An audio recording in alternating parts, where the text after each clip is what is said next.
Perkenalkan, saya Maria Regina Hilda Bunga Verena, NIM 19075111134. Saya Ida Ayu Putu Widyastari Dewi dengan NIM 19075111135. Halo, perkenalkan, nama saya Bobi Hanafi Sembiring, NIM 19075111153.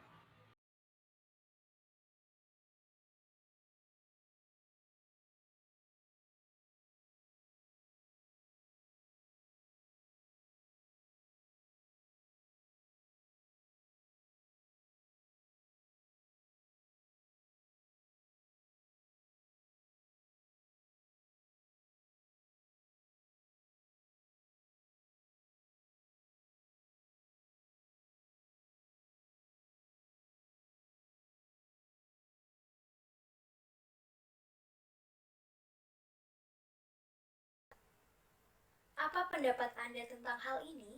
Apakah Anda setuju bahwa email dapat menjadi tidak produktif di tempat kerja? Menurut kami benar.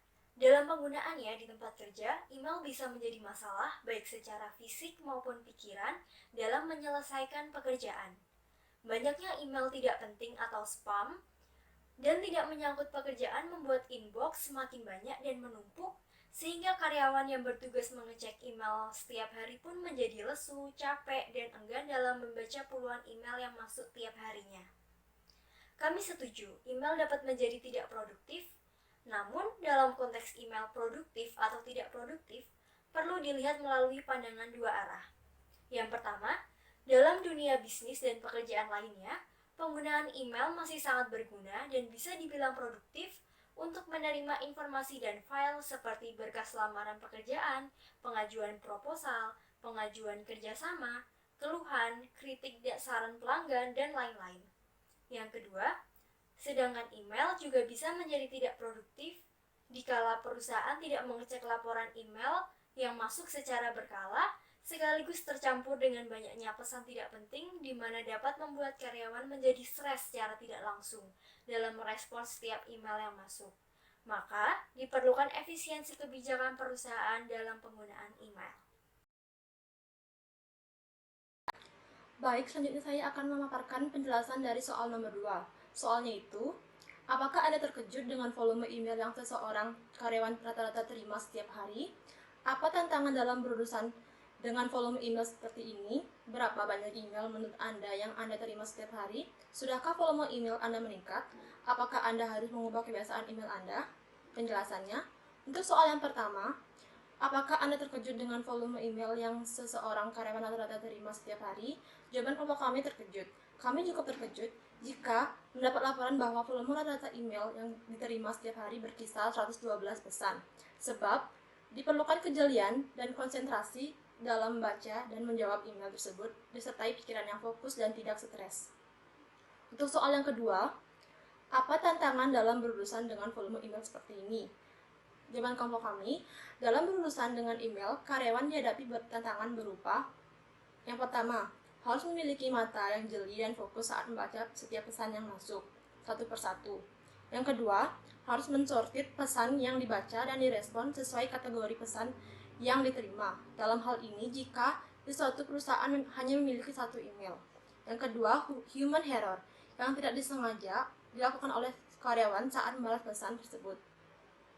Untuk soal yang ketiga, berapa banyak email yang menurut Anda terima setiap hari? Dalam setiap perusahaan, wajar jika per hari volume email bisa mencapai 100 pesan, bahkan lebih. Namun, karyawan yang bertugas membaca dan merespon pun tentunya tidak bisa membaca 100 pesan tersebut dalam waktu 8 jam bekerja. Untuk soal yang keempat, sudahkah volume email Anda meningkat? Penjelasan kelompok kami, tentunya volume email yang masuk dapat meningkat, namun dapat diprediksi bahwa email yang masuk akan meningkat saat weekend, di mana akan terdapat banyak orang yang memiliki lebih banyak waktu dan untuk mengirim email kepada suatu perusahaan. Untuk soal yang terakhir, apakah Anda harus mengubah kebiasaan email Anda? Jawaban kelompok kami, iya. Dalam penggunaannya, perlu ada efisiensi penggunaan email seperti yang pertama, perusahaan wajib memiliki beberapa email untuk mempermudah pembagian kategori pesan yang masuk sekaligus penanganan email melalui beberapa karyawan. Yang kedua, jika di suatu perusahaan tidak memungkinkan membuka email secara berkala, perlu memasang automatically reply disertai informasi tambahan mengenai cara menghubungi lebih lanjut setelah mengirim pesan lewat email. Yang ketiga, menambah akses sosial media. Dalam suatu perusahaan yang dianggap akan memberikan lebih banyak efisiensi dan membantu perusahaan dalam mengatasi dan mengurangi volume ribuan pesan email yang masuk. Selanjutnya pertanyaan nomor 3. Apa pendapat Anda tentang pengganti email yang digunakan oleh sejumlah bisnis lebih berupa media sosial? Dengan cara apa teknologi pengganti ini mungkin lebih baik atau lebih buruk? Penjelasannya, pengganti email merupakan ide yang bagus dan bisa segera mungkin dapat diaplikasikan di suatu perusahaan.